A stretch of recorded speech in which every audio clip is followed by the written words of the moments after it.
भर्गो देवस्य धीमहि धियो यो नः प्रचोदयात्।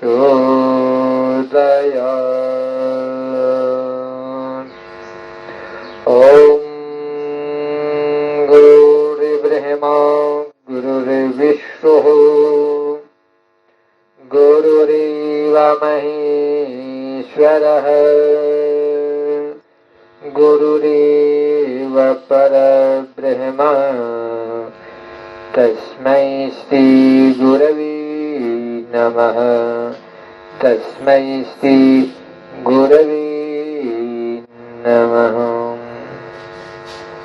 महाकाल महाशक्ति के सूक्ष्म संरक्षण में गायत्री शक्तिपीठ डेरी बाजार यज्ञशाला स्थान में उपस्थित शक्ति स्वरूपा देवियों देवतुल्य भाइयों, महाकाल के सूक्ष्म संरक्षण में हम सभी यहाँ उपस्थित हैं।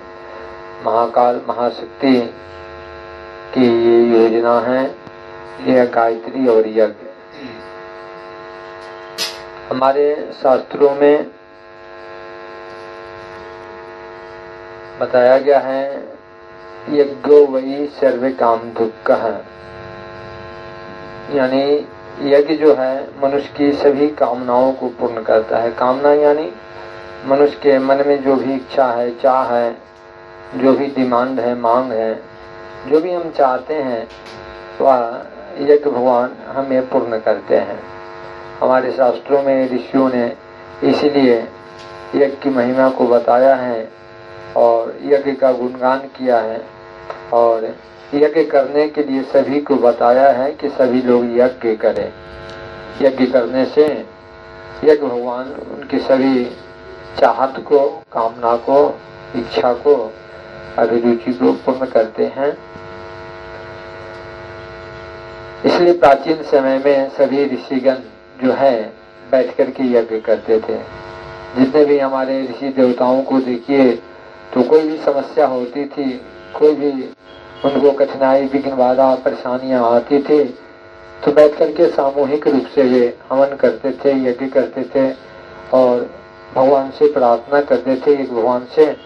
तो ये भगवान कुछ ही समय के बाद में उनके कामनाओं को पूर्ण कर देते थे। लेकिन यज्ञ करते समय हमें ध्यान देना है कि हमारी जो इच्छा है, हमारी जो कामना है, जो हमारी अभिरुचि है, जो हमारी चाहते हैं, जो हमारी डिमांड है, जो हमारी मांग है, उसमें हवन करते समय जब आहुति डालते हैं उस समय हम बार बार मन में प्रार्थना करें भगवान से, यज्ञ भगवान से, और भावना करें कि भगवान हम यज्ञ कर रहे हैं, हमारी ये कामना है। ऐसा मन में सोचते हुए और मन ही मन कहते हुए आहुति प्रदान करना चाहिए, तो यज्ञ भगवान उनकी कामनाएं पूर्ण कर लेते हैं। यज्ञ भगवान जो पूर्ण करते हैं वह कोई पूरा नहीं करता है। जितने भी भगवान इस धरती पर हुए हैं सभी लोग यज्ञ भगवान के सानिध्य में बैठ करके हवन करते थे, यज्ञ करते थे और यज्ञ भगवान उसमें से प्रकट होते थे, अग्नि में से प्रकट होते थे और प्रकट होकर के मुंह मांगा उन्हें पारितोषिक देते थे। जो उनका इच्छा था उनकी इच्छा को पूर्ण करते थे, वरदान प्रदान करते थे। इसलिए ऋषि तपस्या और यज्ञ दोनों करते थे। उसी प्रकार से कहा गया है कि गायत्री सर्व काम दुका, गायत्री ही समस्त कामनाओं को पूर्ण करती है। तो गायत्री सद्ज्ञान की अधिष्ठात्री है, सद्ज्ञान प्रदान करती है और यज्ञ जो है सत्कर्म के जनक हैं, सत्कर्म के देवता हैं। तो यज्ञ भगवान जो है सत्कर्म करने की प्रेरणा देते हैं। गायत्री और यज्ञ का युग में है, जोड़ा है, दोनों एक साथ में है। देव संस्कृति के लिए माता यज्ञ पिता गायत्री माता। हमारी जो भारतीय संस्कृति है वह देवताओं की संस्कृति है और देवत्व को धारण करने के लिए हमें क्या करना चाहिए? देवत्व को धारण करने के लिए यज्ञ और गायत्री को अपने जीवन में धारण करना चाहिए, यानी सद्ज्ञान और सत्कर्म को अपने जीवन में धारण करना चाहिए। हमारी संस्कृति तभी जाकर के उज्जवल बन पाती है। प्राचीन समय से अगर इतिहास उठा करके हम देखते हैं तो उसमें देखा जाए तो सभी जितने भी ऋषि महर्षि देवतागण थे या ज्ञानी पुरुष थे, सब गायत्री उपासना करते थे और नित्य यज्ञ करते थे। ऐसा करने से उनके घर में धन धान की परिपूर्णता रहती थी। जो कुछ भी वो मन में सोचते थे सारा का सारा पूर्ण होता था। उनके घर में देवत्व की अभिवृद्धि रहती थी और घर स्वर्ग जैसा बना रहता था। घर में खुशी, आनंद और मंगल बना ही रहता था। आजकल तो इस प्रक्रिया को हम भूल गए हैं, लुप्त हो गई है। केवल सुबह उठते उठते हम खाने पकाने के फेरे में रहते हैं और चाहते हैं कि कैसे कैसे भोजन कर लें और खा लें पका लें, जबकि हमारे शास्त्रों में बताया गया है कि गायत्री उपासना नित्या सर्वेदई समिता या विना त्वथा बातो ब्राह्मणस्य सर्वदा। हर व्यक्ति को सुबह उठते ही हमारे ऋषियों देवताओं ने बताया है, ये सूत्र बताया है कि हर व्यक्ति को गायत्री की उपासना करनी चाहिए। गायत्री की उपासना करने से हमारे विचार सुंदर बने रहते हैं, सद्ज्ञान की प्राप्ति होती है। या बिना तो था पातो, इसके बिना गायत्री की उपासना अगर हम नहीं करते हैं तो हमारे विचार जो है नष्ट हो जाते हैं और कुविचार मन में छा जाता है। कुविचार जब मन में छा जाता है तो हम जो है गलत सलत कामों में हमारा मन जो है लगता है, अच्छे कामों में मन नहीं लगता है। अगर गलत सलत अगर हम काम करते हैं तो गलत सलत काम करने का फल भी गलत ही होता है और अच्छा कर्म अगर करते हैं तो अच्छा कर्म करने का फल अच्छा ही होता है। इसलिए गायत्री उपासना हमें अच्छे कर्म की ओर प्रेरित करती है। इसलिए कहा गया है मंत्र में प्रचोदयात्, यानी कि सद्ज्ञान की तरह, सत्कर्म की तरह यह मंत्र जो है हमें प्रेरित करता है। इसलिए हर व्यक्ति को विष्णु के बताए हुए मार्ग पर चलना चाहिए और चल करके और हम अपने जो लक्ष्य है जीवन का, जो भी हमारे जीवन की इच्छा है, अभिप्सा है, आकांक्षा है, उसको पूर्ण करने के लिए इसे धारण करना चाहिए। इसलिए गायत्री और यज्ञ हमारे जीवन का एक अभिन्न अंग है। इसे अलग न किया जाए। इसे अलग करने से हमारे जीवन का जो है वह पतन का शुरुआत हो जाता है। विचार के पतन होने से क्या होता है? मनुष्य का पतन हो जाता है। आप देखिए तो विशाल वृक्ष है, बहुत बड़ा पेड़ हो और विशाल वृक्ष है और उसकी जड़ खोखली हो जाती है, तो जड़ अगर खोखली हो जाती है तो हवा का झोंका, आंधी तूफान जब आ जाता है तो पेड़ जो है बर्दाश्त नहीं कर पाता है और हवा तूफान में जो है विशाल वृक्ष भी गिर जाते हैं। उसी प्रकार से कोई भी व्यक्ति बड़ा से बड़ा हो, कोई भी महान से महान हो, उसके विचार अगर खराब हो जाते हैं तो विचार खराब हो जाते हैं तो उनकी महानता नष्ट हो जाती है और पतन की ओर हम मुड़ जाते हैं और हमारा जीवन जो है पतनोन्मुख हो जाता है और जो भी मान मर्यादा होती है, इज्जत प्रतिष्ठा होती है, वो नष्ट हो जाती है। इसलिए विचारों को उत्कृष्ट बनाने के लिए, उन्नत बनाने के लिए हमें रोज अपने जीवन में साधना करना चाहिए, उपासना करना चाहिए, भगवान से जुड़े रहना चाहिए ताकि भगवान के विचार और कर्म आपको हमेशा मिलते रहें। उपासना यानी कि गायत्री की उपासना क्या है? उपासना का अर्थ होता है उप जोर आसन। उप मने पास और आसन मने बैठना। किसके पास बैठे? तो हम अपने जीवन का टारगेट जो है निर्धारित करते हैं कि हमारे जीवन का लक्ष्य है क्या। तो जो मनुष्य ज्ञानी होते हैं तो अपने जीवन का लक्ष्य यही समझते हैं कि हमें ईश्वर की प्राप्ति करना है और इसी उद्देश्य से यह जीवन भी प्राप्त होता है। शास्त्रों में पढ़ा जाए या ज्ञानी पुरुष से पूछा जाए तो लोग बताते हैं कि मनुष्य के जीवन का उद्देश्य क्या है, लक्ष्य क्या है। तो मनुष्य के जीवन का उद्देश्य और लक्ष्य है ईश्वर को प्राप्त करना, सत्कर्म करना, पुण्य करना, अच्छा कर्म करना और इस जीवन को धन्य बनाना, इस जीवन को सार्थक बनाना, इस जीवन को सफल बनाना और इस जीवन में कोई नाम करके जाना। ऐसे ही जीवन को जी कर नहीं जाना।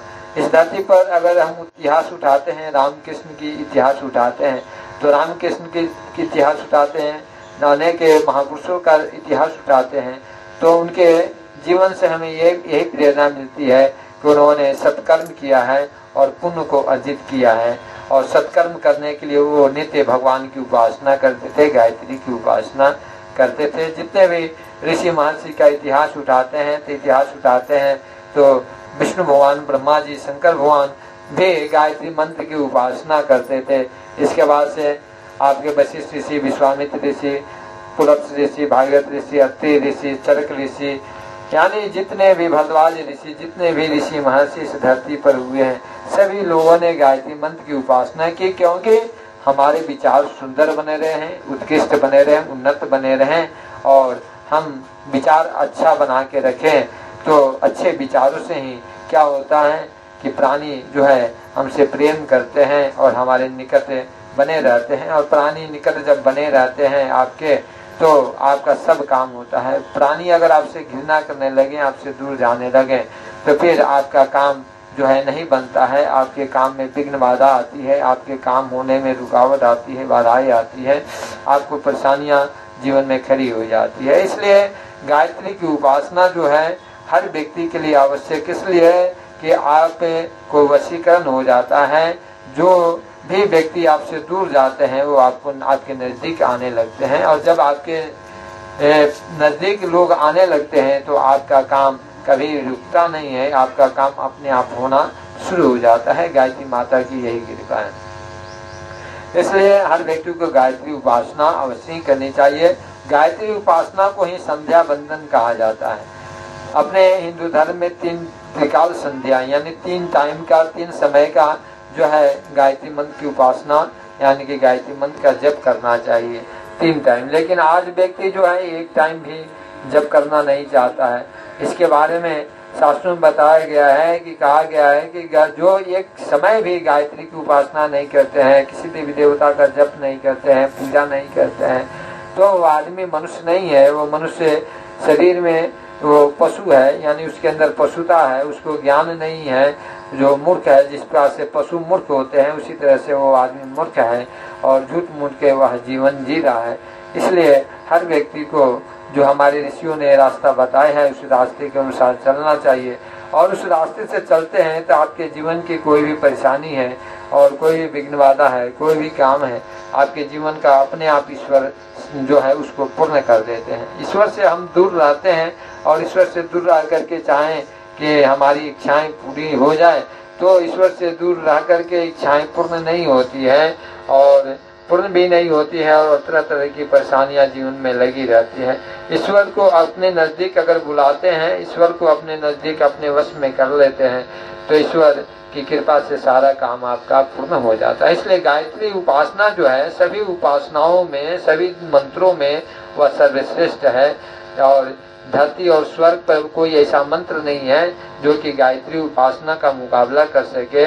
महामंत्र जितने जगमाही को गायत्री समनाही, सप्तकोटि महामंत्रा गायत्री प्राय का स्मृता आदि देव उपासनते गायत्री वेद मातम। 7 करोड़ महामंत्रों में ये महामंत्र सबसे बड़ा मंत्र है, इसी को सबसे बड़ी उपलब्धि प्राप्त हुई है। गायत्री महामंत्र को कामधेनु, कल्प वृक्ष, अमृत, पारस, बलनाश, ब्रह्मास्त्र, अग्न्यास, गुरु मंत्र और तारक मंत्र कहा जाता है। कामधेनु यानी कि जो गायत्री की उपासना करते हैं उनको उनकी समस्त कामनाएं गायत्री माता पूरा करती है, इसलिए इसको कामधेनु कहा गया है। कल्प वृक्ष इसलिए कहा गया है कि एक वो आम के पेड़ से आम खाते हैं, लीची के पेड़ से लीची खाते हैं, जामुन के पेड़ से जामुन खाते हैं, अमरूद के पेड़ से अमरूद खाते हैं। लेकिन गायत्री ऐसा कल्प वृक्ष है कि मन में जो भी सोचिएगा, जो फल खाना चाहिएगा, तो गायत्री माता वो हर फल वो प्रदान करती है। एक वृक्ष से एक ही फल, लेकिन गायत्री माता के कल्प वृक्ष से सारा फल प्राप्त हो जाता है, इसलिए इसको कल्प वृक्ष कहा गया। इसको अमृत कहा गया है, यानी कि एक बूंद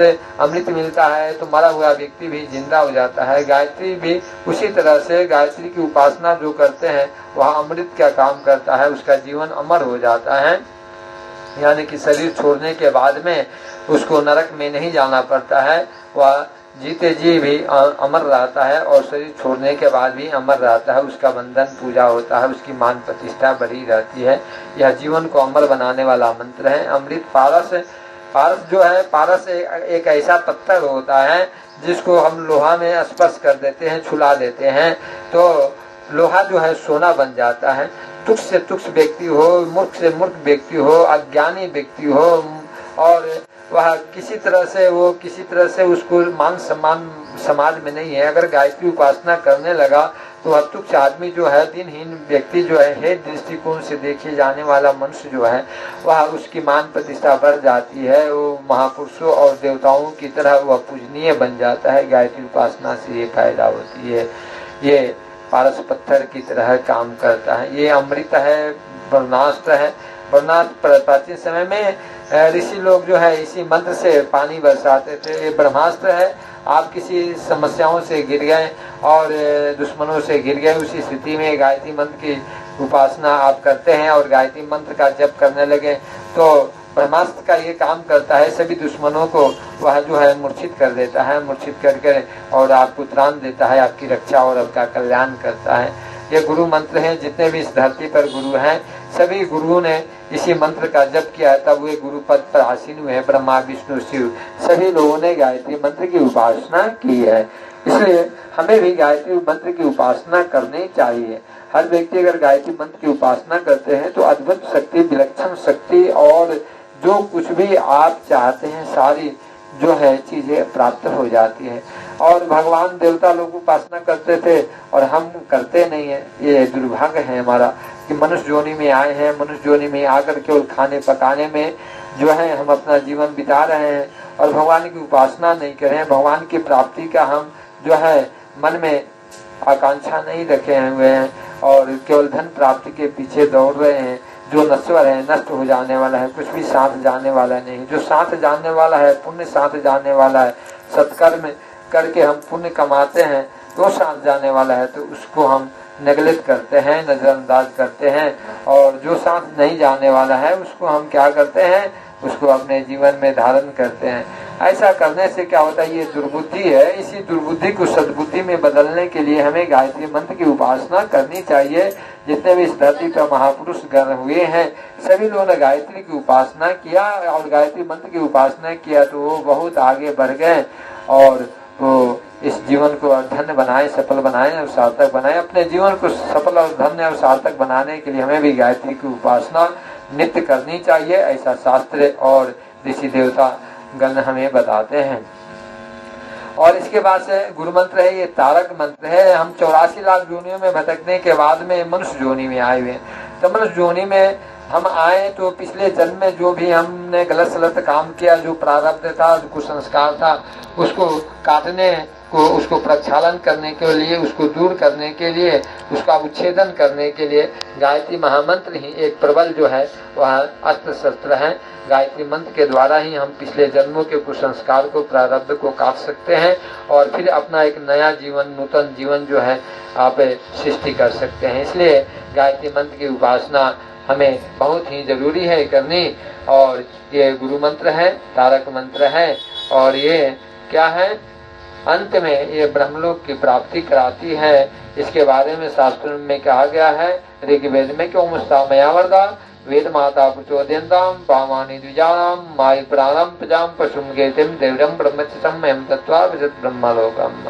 जो गायत्री माता की उपासना करते हैं, गायत्री मंत्र की उपासना करते हैं, तो सर्वप्रथम गायत्री माता जो है हमें पवित्र बनाती है। जो भी कुछ संस्कार है उसको काट करके निकालती है और हमें पवित्र बना देती है।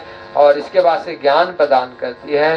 ज्ञान मिलने के बाद हम ज्ञानी होकर के कुछ काम करते हैं, अपने जीवन को ज्ञान के अनुसार, सत्कर्म के अनुसार जीवन जीते हैं, तो हमें हमारी आयु, प्राण, प्रजा, पशु, कीर्ति, पैसा, धन, संपदा, द्रविणम, ब्रह्म वर्चस्व और शरीर में ब्रह्म वर्चस्व की प्राप्ति होती है और अंत में ब्रह्मलोक की प्राप्ति होती है। जब हम शरीर छोड़ते हैं तो जमराज हमें हमारे नजदीक नहीं आता है, हमारे लिए पुष्पक विमान आता है, उस विमान पर बैठ करके हम जाते हैं, अंत ब्रह्मलोक की प्राप्ति होती है। इसलिए गायत्री उपासना जो है सब प्रधान है। इस गायत्री उपासना को अगर हम नहीं करते हैं तो मनुष्य जीवन में हमारा दुर्भाग्य है। इसलिए हर व्यक्ति को गायत्री उपासना करनी चाहिए।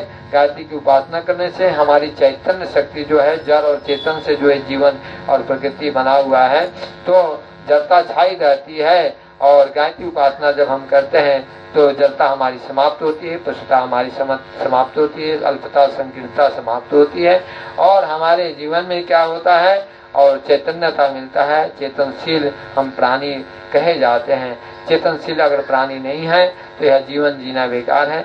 इसलिए मनुष्य जीवन को सार्थक बनाने के लिए चेतना को जागृत करना सबसे जरूरी होता है। ज्ञान और चेतना का दीप अगर प्रज्वलित हो जाए तो यह जीवन धन्य बन जाता है। बोलिए गायत्री माता की।